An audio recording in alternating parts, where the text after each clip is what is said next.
Selamat siang, Ibu dan Bapak kembali. Ya, hari ini di tahun yang baru, setelah 5 tahun baru, ya kita menikmati terus kebaikan Tuhan dalam hidup kita. Dan hari ini adalah perdana di tahun 2026 kita boleh masuk di dalam persekutuan ALF. Dan saya secara pribadi bersyukur bahwa pemeliharaan Tuhan sempurna atas ibu.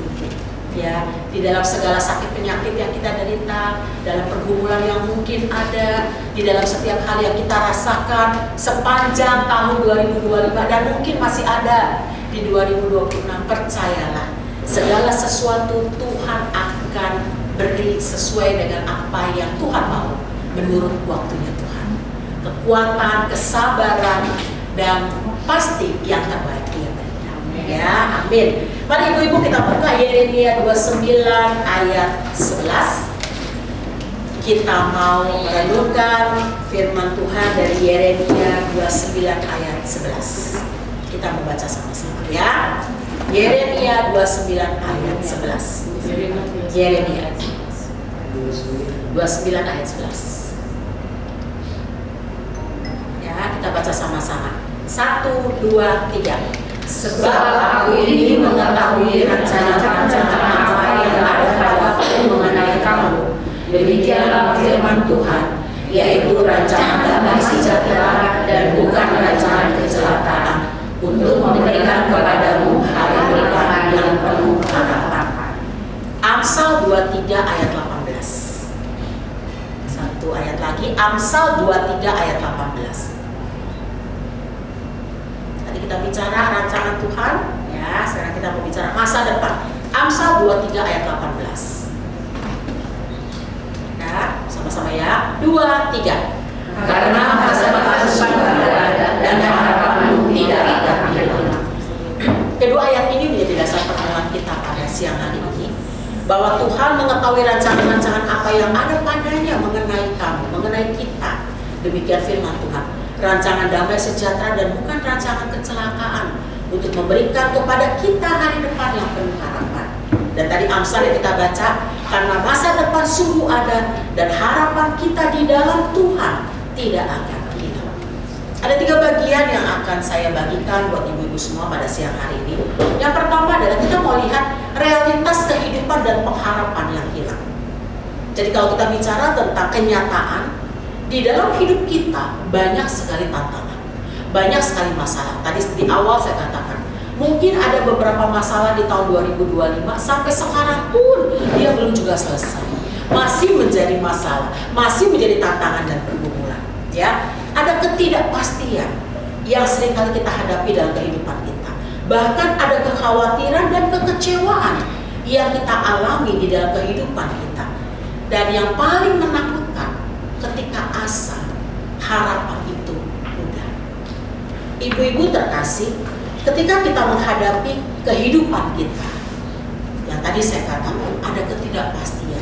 Makanya ada lagu yang menyatakan, tak ku tahu akan hari depan, akan hari esok, namun langkahku tetap. Satu pernyataan iman yang kita menyatakan tidak akan ada orang yang tahu akan hari esok. Tidak akan ada orang yang tahu akan masa depannya. Bahkan kalau saya bicara hari esok, nanti pulang pun kita tidak ada yang tahu seperti apa kejadiannya. Tapi yang jelas kita percaya ada tangan Tuhan, ada rancangan Tuhan yang mendatangkan kebaikan untuk kita. Kekhawatiran yang kita alami dalam hidup kita, kekhawatiran seperti kursi goyang, di mana ketika kita masuk dan duduk di sana, itu kan terus bergerak tanpa pernah dia berpindah tempat. Begitu kan ya, namanya kursi goyang ya. Nah, kekhawatiran seperti itu ketika kita mengalaminya, terus kita pikirkan, terus menjadi hal yang menakutkan buat kita. Yang pertama belum tentu terjadi. Yang kedua, kekhawatiran itu tidak akan membuat kita bergerak. Kita akan ada di zona nyaman yang kita bangun sendiri dengan persepsi kita, dengan pola pikir kita yang kita anggap itu sudah pas. Ternyata itu nggak terjadi. Itu namanya khawatir. Ya.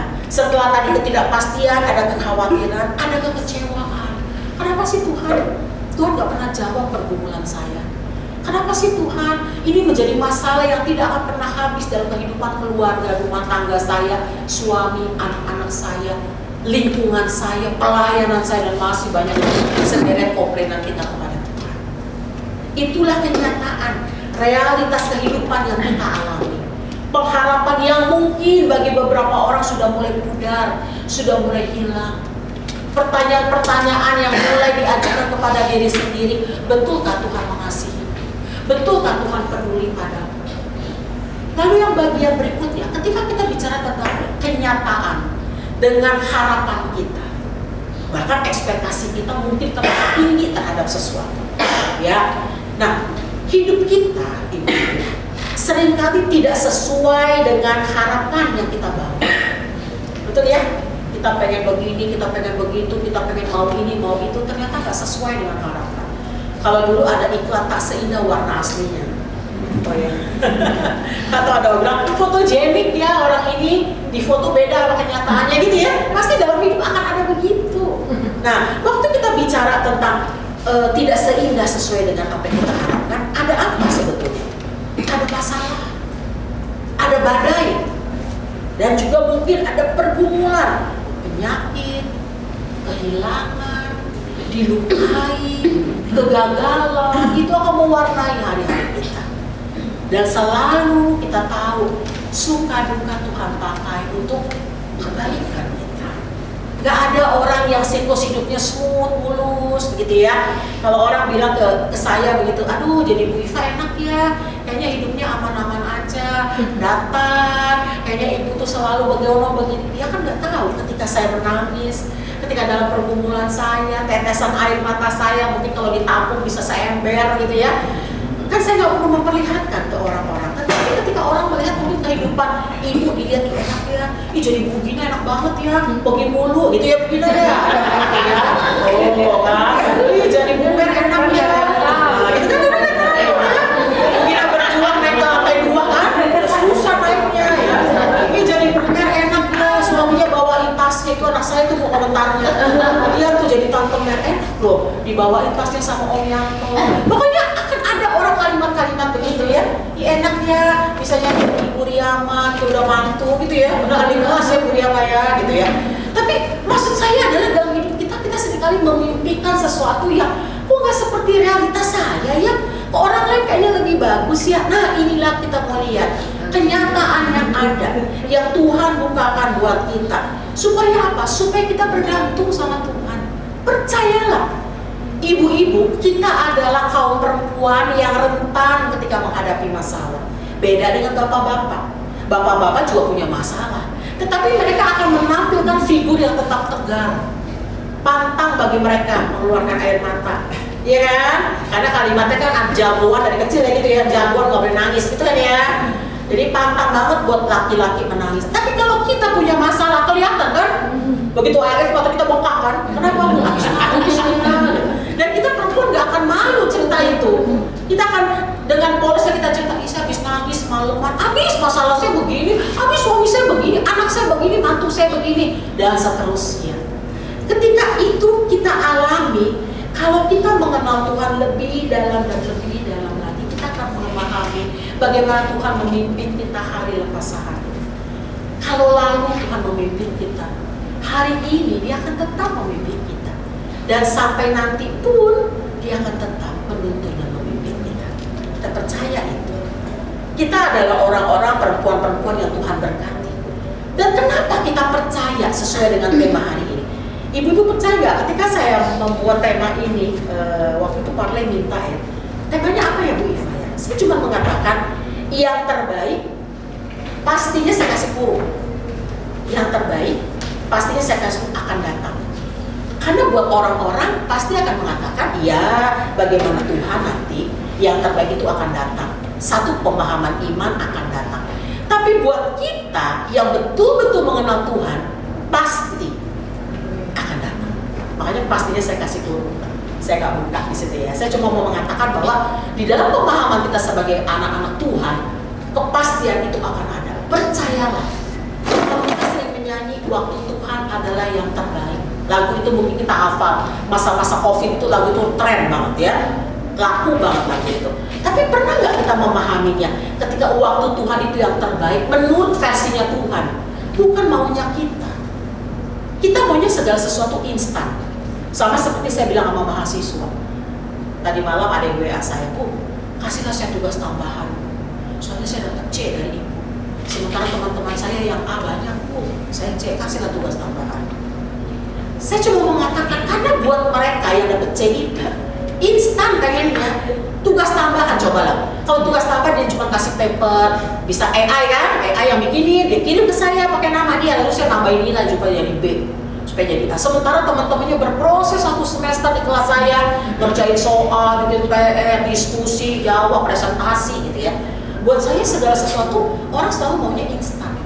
Coba kalau kita bikin mie instan, emang bisa kita liatin tuh bungkus mie-nya di depan, berubah sih kita lagi jadi begini? Enggak. Ngapain kalau mau bikin mie instan? Pasti apa nih ibu-ibu? Didihin air, siapin telur, mungkin sosis, bakso, sayur gitu kan ya? Ada proses. Bikin kopi instan juga nggak bisa ala kadarnya. Kadang aja pakai air dispenser coba bikin kopi. Nggak matang kan sempurna ya? Nah, Pak Yudus ini tahu. Harus ada proses kan? Nah, dalam hidup nggak bisa, kita tuh maunya instan. Kita mau Tuhan, kalau aku mau yang terbaik, aku tahu rancanganmu sempurna tadi di Amsal. Aku tahu Tuhan memberikan yang terbaik. Ada rancangan damai sejahtera, bukan rancangan kecelakaan. Tapi pernah nggak kita mau diproses sama Tuhan? Pernah nggak kita mau dikikis sama Tuhan melewati masa-masa sulit? Ibu-ibu pernah dengar ya ilustrasi dari 3 bahan, yang namanya wortel, yang namanya telur, yang namanya kopi. Coba kita lihat si telur ini, rapuh banget kalau belum direbus, yang kesenggol dikit pecah. Wortel kalau kita ke pasar, kita penyet-penyet sekeras apapun, tetap dia nggak berubah bentuknya.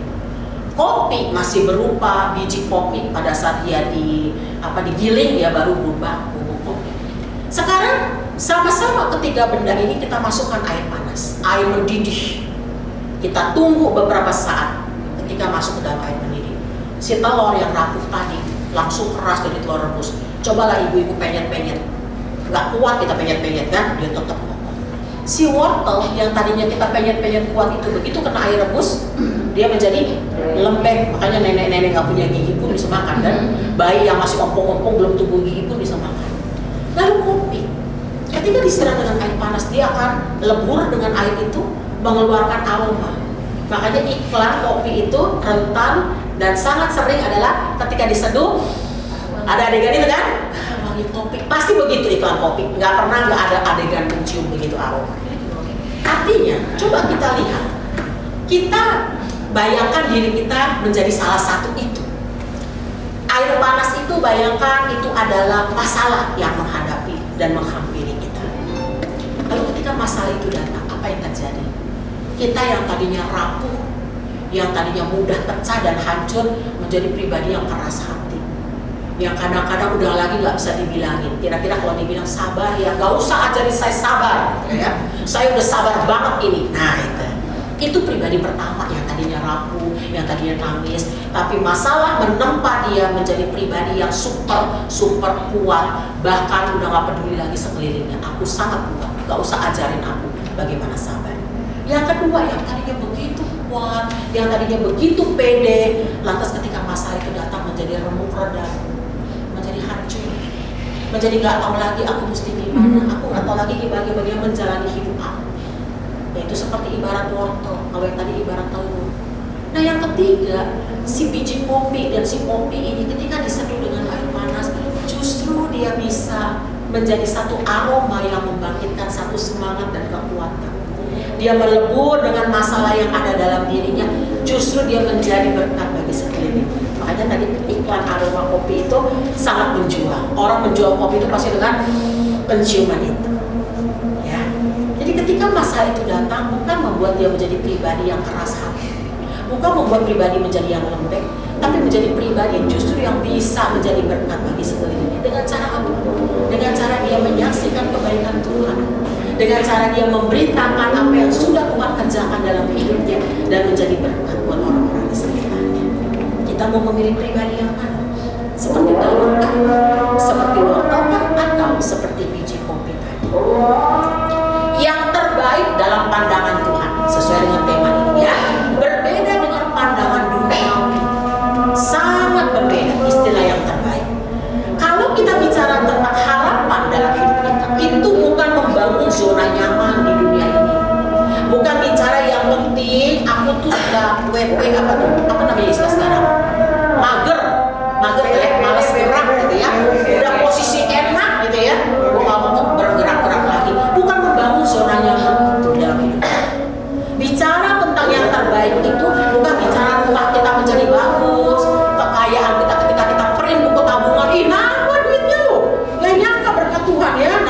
pergi awal tahun baru.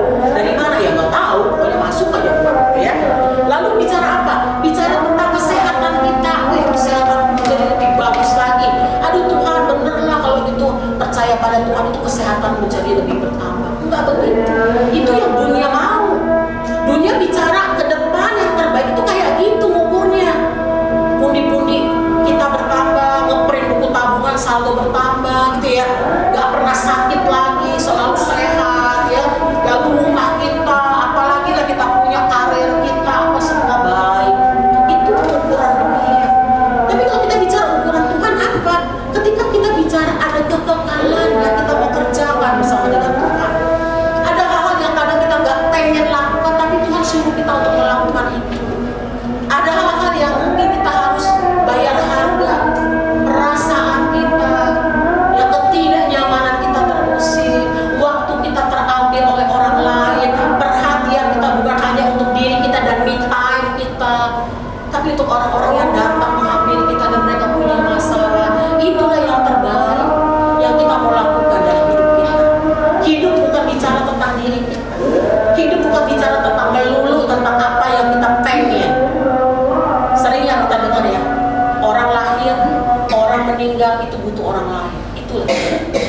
Gak bisa sendiri. Seorang bayi yang lahir itu dia keluar sendiri. Enggak. Ada yang nolong. Walaupun mungkin ibunya melahirkan anak itu sendiri, tapi ada ibunya yang menolong dia. Orang meninggal waktu dia tergeletak kan gak didiemin begitu kan? Ada orang yang ngangkat, yang mengkafani gitu ya, atau memasukkan ke dalam peti dan menguburkannya. Jadi kalau kita bicara tentang yang terbaik dalam pandangan Tuhan itu bukan tentang ukuran-ukuran duniawi. Saya seringkali mengatakan dan berpikir kalau kita sedang menjabat satu jabatan tertentu dan di sekeliling kita sangat banyak orang yang mau nempel sama kita, akan melayani kita gitu ya, itu mah wajar ya. Wajar Bapak Ibu kalau nonton TV lihat ada pejabat, bahkan kalau lagi diwawancara di belakang ada yang begini. Bukan ini diwawancara ya? Ya kan? Saya selalu salfok sama orang-orang kayak gitu. Yang diwawancara itu di lagi ngomong ya, kita sebagai aparat pemerintah yang di belakang itu loh bener-benerin rambut. Kadang ada gini-gini gitu. Itu mau wajar yang nempel sama kita. Tapi ketika kita tidak punya apa-apa, kita adalah diri kita yang sekarang, dan masih banyak orang yang respect sama kita, masih banyak orang yang melihat dan merasakan kita punya kebaikan terhadap dia. Itu yang luar biasa. Itulah harus yang kita bangun di dalam kehidupan kita ya.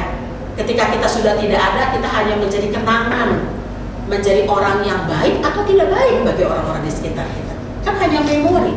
Waktu akan membuat orang melupakan kita, tapi kebaikan kita tidak akan pernah dilupakan walaupun waktu terus berjalan.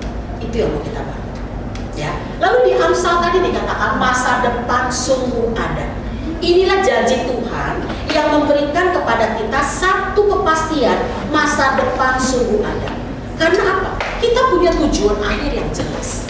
Kita tahu ketika kita nanti meninggalkan dunia ini, karena kita adalah musafir yang tidak berdiam di dunia ini, kita tahu akan menuju kemana, sehingga harapan kita bersama dengan Tuhan tak pernah hilang. Masa depan sungguh ada dan pengharapan kita nggak pernah hilang. Kita nggak akan pernah dikecewakan, Bapak Ibu. Kita punya pegangan, kita punya saung yang kuat, jangkar yang kuat, berjalan bersama dengan Tuhan. Percayalah, Tuhan yang dulu, Tuhan yang sekarang, dan yang nanti akan sama yang menyertai kita tanpa pernah lekang oleh waktu. Ya, kita bersyukur untuk kebaikan Tuhan. Dan bagian terakhir adalah sikap kita sebagai orang percaya yang menjalani masa kini dengan pengharapan. Saya mau mengatakan Bapak Ibu terkasih, bagaimana ketika kita menantikan yang terbaik yang akan datang yang Tuhan berikan. Ya, Tuhan ingatkan jangan pernah khawatir akan hari esok. Serahkan kekhawatiranmu kepada Tuhan. Ingat Tuhan memelihara kita. Jadi fokus kita adalah kepada terang Tuhan di tengah kegelapan yang kita alami. Waktu saya dalam proses PET scan untuk memeriksa kanker saya waktu itu, saya tahu saya akan masuk ke dalam satu tabung yang saya nggak pernah berpikir tabung itu benar-benar seukuran badan kita. Kalau badan saya kurus, saya masih bisa gerak ya. Tapi kan memang memang nggak boleh gerak, itu harus dipasang supaya bisa dipantau. Itu betul-betul pas dengan badan saya. Bahkan saya masih ingat tangan saya itu harus ke atas, karena kalau tangan saya melipat begini, nyentuh atasnya gitu, bukan seperti kapsul ya. Jadi pas dengan ukuran badan. Jadi kalau saya melipat tangan ini nggak muat tangan saya, karena besar. Jadi saya harus angkat tangan saya ke atas supaya dia bisa masuk. Ketika masuk di dalam PET scan itu tidak ada suara apapun, hanya ada suara denyut nadi saya sendiri, jantung saya deg-deg gitu ya, sama suara mesinnya. Saya cuma teringat satu Mazmur 23. Saya cuma ingat dan saya bersyukur saya punya Tuhan. Jadi waktu saya masuk ke situ di dalam kondisi tidak ada penerangan, hanya ada lampu kecil yang mengontrol alat itu gitu ya. Saya cuma ingat bahwa Tuhan gembalaku yang baik. Ya, gadamu dan topamu itulah yang membimbing aku. Cuma itu yang saya ulang-ulang. Lagu Mazmur 23 itu yang saya nyanyikan. Lalu ketika lagu itu sudah habis, itu belum berhenti prosesnya ya. Saya masih ingat lagi apa yang saya ingat. Yang saya ingat adalah serahkan kekhawatiranmu kepada Tuhan karena Ia yang memelihara kamu. Jadi ketika saya sekolah minggu, saya bersyukur saya punya hafalan ayat Alkitab yang lumayan banyak. Dan itu yang membuat saya kuat ketika saya ada di dalam kondisi di teropong sel kanker saya gitu ya. Lalu saya udah mulai capek karena tangan saya ke atas dan itu belum selesai prosesnya. Saya bilang, Tuhan aku nggak kuat, aku mesti gimana ya? Tapi udah dikasih tahu kok kalau ibu nggak kuat pencet tombol nanti akan di stop proses itu. Tapi dalam bayangan saya kalau itu di stop mulai lagi dong dari awal. Jangan-jangan bayar lagi gitu kan ya. Saya itu cuma berpikir udah bayar, mulai lagi, waduh konyol banget. Jadi saya cuma bilang, Tuhan aku udah nggak kuat, karena capek banget tangan saya ke atas gitu ya. Mau garuk juga nggak bisa, ini hidung aja juga nggak bisa kan. Tuhan aku nggak kuat, beneran aku nggak kuat Tuhan. Saya sibuk ngomong sama Tuhan, lalu saya nggak berani nangis, karena kalau saya nangis badan saya akan bergerak gitu. Nah kalau ini nanti ulang dong saya bayar lagi. Pokoknya saya kan mikirin duit saya waktu jujur aja, ada mahal ya. Jadi saya Tuhan saya nggak pulang, memang nggak ada duit saya untuk bayar ini lagi gitu kan. Jadi saya nangis pun saya tahan, jangan sampai ngeguncang. Jadi cuma ngalir di air mata saya, pokoknya tidak berbunyi gitu ya. Tapi satu yang saya ingat, Tuhan adalah gembalaku yang baik, takkan kekurangan aku. Terus mulai nyanyi sampai akhirnya proses itu selesai. Dan waktu proses itu selesai saya ingat, kenapa? Karena udah banjir, saya basah. Saya sibuk melap-melap karena saya nangis di dalam gitu ya. Saya udah capek, saya udah gak kuat ngangkat tangan saya ke atas, gak bisa garuk, gak bisa apa gitu ya. Tapi di situ saya lihat penyertaan Tuhan yang luar biasa. Lalu ketika masa menjelang saya mau operasi, saya pasien pertama jam 7 pagi jatuh operasi saya. Setengah 7 saya sudah taruh di operasi. Mulai didorong dari kamar saya itu saya nyanyi terus, Tuhan adalah gembalaku, pindah lagu. Mungkin saya nggak tahu lah berapa album yang saya nyanyi. Karena saya juga bersyukur dipercaya sebagai WL ya, koleksi lagu saya banyak. Jadi saya bisa nyanyi pindah sampai saya nggak sadar ketika suster itu sampai dokternya udah berdiri depan saya. Karena saya sambil pejamkan mata saya nyanyi terus, Bu, ya kita mau siap operasi ya. Oh iya gitu. Terus saya didorong, Tuhan aku mati lah Tuhan. Saya udah deg-degan. Lalu pertanyaannya gini, Ibu mau diiringi lagu apa sepanjang operasi? Oh bisa pilih ya gitu ya, saya juga nggak tahu. Iya Bu, tapi gak mati saya nggak berpikir, saya kan dibius total. Ya tapi kan dalam pemikiran saya kan disuruh pilih, oh ya saya mau minta lagu itu ya, Tuhan adalah gembalaku, nanti dilanjutkan Great is thy faithfulness, kasih setia Tuhan. Saya nggak mau pakai band, coba bayangkan lah ya, saya nggak mau pakai band yang jerang-jerang, saya cuma mau pakai flute atau piano atau biola apapun itu, pokoknya itu yang nyanyiin saya. Sibuk lah mereka cari di YouTube. Saya juga pikir gini, saya lupa ini kan bukan kafe ya, bukan radio apa katamu pendengar gitu kan. Saya juga lupa saya tuh mau operasi gitu, tapi saya bersyukur ketika lagu itu, ini ya lagu yang mau ibu dengarkan iya. Jadi besar setiamu Allah Bapa. Lagu itu diputar, udah ya Bu, siapnya kita mau operasi dia. Nah proses saya dibius kan memang juga saya cuma dengar sepenggal, lalu saya dibius dan ketika saya 3 jam kemudian saya buka mata udah nggak ada lagu itu, saya udah di luar kan. Lalu kita kembali ya ke ruang awal gitu ya. Tapi yang saya mau katakan adalah itulah kekuatan yang saya alami loh pada saat saya punya ketakutan yang luar biasa. Suami saya, anak-anak saya di dalam, nggak bisa masuk dalam, di luar kan nggak mungkin panggilkan suami saya, anak saya nggak bisa begitu kan. Yang adalah cuma saya. Makanya saya cuma bilang Tuhan, kalaupun aku nggak bisa membuka mata lagi pasca operasi, karena Karena seminggu sebelum saya operasi, teman saya punya penyakit yang sama dengan saya di salah satu rumah sakit yang berbeda dengan saya, itu pulang ke rumah tanpa sempat mengalami pulang ke rumahnya gitu ya. Pasca operasi dia drop, lantas dia di kamar itu dia ketemu dengan suami dan anak-anaknya, lalu Tuhan memanggilnya pulang. Itu yang membuat saya semakin drop sebelum operasi. Tuhan, saya kayak dia, atau saya bisa pulang ya? Tapi ketika Tuhan memberikan nafas kehidupan kembali buat saya, ini mesti saya jaga dan nggak boleh saya sia-siakan. Makanya saya mau katakan ketika hidup di dalam Tuhan gitu, jangan pernah khawatir.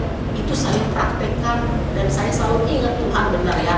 Pada saat itu khawatir, saya udah siapkan foto kalau saya nanti meninggal, baju saya kayak, saya udah bilang anak saya nanti yang khotbah hari pertama pendeta ini, besoknya ini sudah. Anak saya sampai bilang, "Ma, jangan ngomong gitu lah, ini persiapan, jadi mau udah pilih pendetanya, jadi mama kan kenal orang-orangnya gitu ya, banyak anaknya." Jadi saya begitu masuk kamar rawat ketemu anak saya, mungkin anak saya dia mama gue nih, yang selalu pakai kalimat-kalimat mau mati, ternyata dia nggak mati kan kira-kira. Nah itu jangan khawatir ya. Lalu ketika menjalani masa kini dengan pengharapan di masa depan adalah melangkah maju dan tetap percaya pada Tuhan, bukan mundur. Tapi melangkah maju, artinya jangan jadi pribadi yang pesimis. Saya tuh orangnya suka pesimis. Bisa nggak ya Tuhan? Nggak mungkin ya Tuhan. Ternyata bisa gitu loh. Mampu nggak ya Tuhan? Ternyata Tuhan bilang kamu mampu kok, udahlah gitu. Kalau anak saya bilang inilah mama ini sombong rohani banget, udah tahu bisa bilang nggak bisa. Karena kan saya nggak tahu kan diri saya bisa ya. Kita juga begitu kan? Lu bisa nggak ya Tuhan? Ternyata kan kita bisa melewati itu. Jadi melangkah maju dengan optimis, mengandalkan Tuhan bukan mengandalkan kekuatan kita. Kalau mengandalkan kekuatan kita pasti nggak bisa, percaya. Banyak hal juga saya kalau dipercaya orang tuh ya, Wifa menjabat ini, mana bisa saya, nggak mungkin. Coba lah, kamu pasti bisa. Kita lihat ibu bisa kok. Bahkan orang-orang di sekeliling kita yang meyakinkan kamu tuh bisa. Karena kalau saya bilang saya nggak bisa, berarti memang saya ngukur dengan diri saya. Tapi kalau Tuhan bilang kamu bisa, karena kamu punya Tuhan, bukan berjalan sendiri. Ya saya sangat berharap ibu-ibu ketika nanti diberi kepercayaan melayani ILF, ibu-ibu jangan bilang nggak bisa. Jadi WL nggak bisa, suara saya fals. Petugas persembahan doa, aduh doa saya terlalu pendek. Tuhan entah gimana ya kalau dengar teman-teman bilang nggak ada begitu. Karena kalau kita mengandalkan kekuatan kita, pasti jawaban kita nggak bisa. Masa di sini semua jawabnya bisa? Tolong ya ibu jadi WL, pasti saya bisa dan mampu. Nggak ada kan? Sombong rohani banget itu kan? Nah, jadi kalau di sini jadi WL, pasti nggak bisa, betul. Tapi Tuhan kita bisa loh. Jadi bisa disuruh pimpin doa atau kesaksian. Saya udah berapa kali ya datang ke ILF, nggak ada lagi kesaksian. Yang kesaksian cuma WL-nya. Yang kesaksian kayaknya udahlah Tuhan udah tahu lah, banyak lah berkat kita. Kalau banyak berkat coba satu aja, terlalu banyak lah Tuhan nggak bisa gitu kan ya. Kita kan akan mengatur Tuhan itu seolah-olah kita nggak mau lagi bersaksi. Pada doa ILF ada loh selalu yang berdiri di depan cerita, menyaksikan kebaikan Tuhan. Sekarang udah nggak ada. Ya mungkin saking banyaknya kali ibu-ibu ya, saking kita nggak bisa mengungkapkan dengan kata-kata ya, saking banyaknya kan ya. Pasti kayak mahasiswa saya. Coba kamu jawab, tahu bu saya, jawab coba. Tapi saya nggak bisa ungkapkan dengan kata-kata. Tapi saya tahu. Ya nggak bisa lah ujian dapat nilai ya. Dia tahu tapi tidak bisa mengungkapkan dengan kata-kata. Gimana saya nilai dia kan ujian dia. Nah, gitu ya. Kita sama kayak gitu mungkin ya, nggak bisa dan nggak mau ya. Nah, lalu ketika kita bicara apa? Fokus pada tujuan surgawi, itu yang mesti fokus kepada mata kita memandang kepada Tuhan, bukan memandang kepada orang-orang di sekeliling kita. Pelari, nggak ada yang namanya pelari begitu didorong, gitu dia lari, dia lagi siap-siap, lo dia lihat kiri kanan, ada yang nonton nggak ya? Ada yang gua kenal nggak? Nggak ada, itu semua ke depan, lari menuju ke depan. Kuda, bapak ibu tahu ya kuda ya, matanya di mana kuda? Samping. Bayangkan kalau dia nggak ditutup matanya, waktu dia lagi ngejalanin saldo, ada kuda keren tuh dia nengok lagi. Yang sebelah lebih cakep lagi. Bagaimana dia mau nyampe ke depan? Makanya kuda itu ditutup. Ada istilah kan, kalau kita memandang pasangan kita pakailah kacamata kuda, gitu ya, supaya ngeliat kanan kiri itu kayak kuda. Dipasanglah ke depan, jadi pandangan si kuda itu dipaksa untuk lihat ke depan. Nah kita ketika fokus kepada tujuan surgawi, kita mungkin seperti kuda itu mesti dipaksa melihat ke depan, melihat pada Tuhan, bukan melihat kepada sekeliling kita yang kadang-kadang nggak mendukung kita. Kita melihat kepada orang-orang terdekat kita yang kadang-kadang kalau kita lagi punya masalah dia malah panas-panasin kita, bukan menyemangati kita kan. Aduh, memang gua nggak bisa lah kalau lakukan. Kok bener? Lu memang banyak kurangnya memang. lo bisa kok, gue yakin lo bisa. Ini malah bikin kita makin drop. Gue rasa gue gak bisa. Emang benar. Lu sih lo punya banyak kekurangan, terima lagi. Lu jangan mau, lu balikin ke sana pelayanan lo. Jangan mau lah itu kan. Oh iya bener ya kalau gitu gue harus terima pelayanan. Malah digituin. Dan kita mengimani, iya lagi teman-teman kita. Dan jadi ibu-ibu yang punya grup, yang punya teman-teman saling support kita ini. Ya, kalau ada yang mau maju justru disupport. Ya, nah itulah yang kita mau lakukan, fokus pada tujuan surgawi sehingga yang terbaik pasti akan datang. Kita mau belajar 3 hal hari ini. Pertama, Tuhan bekerja menurut waktunya Tuhan, bukan waktu kita. Ingat ya, Tuhan bekerja menurut waktunya Tuhan, bukan waktu kita. Jadi kalau sekarang kita masih punya masalah, yes, belum waktunya Tuhan. Tuhan bilang belum sekarang, Iva, belum sekarang, nanti 2 bulan lagi Iva akan benar. Kita nggak perlu baca ramalan sio karena nemu Imlek kan. Tahun apa, sio apa yang membawa hoki tahun ini, nggak usah dibaca-baca gitu ya. Waktunya Tuhan. Kedua, Tuhan setia, sangat setia, walaupun kita nyaris putus asa. Kita nyaris putus asa. Banyak hal dalam hidup kita yang membuat kita mungkin udah mulai hilang harapan, mungkin udah mulai meragukan pertolongan Tuhan. Percayalah, Dia tetap setia.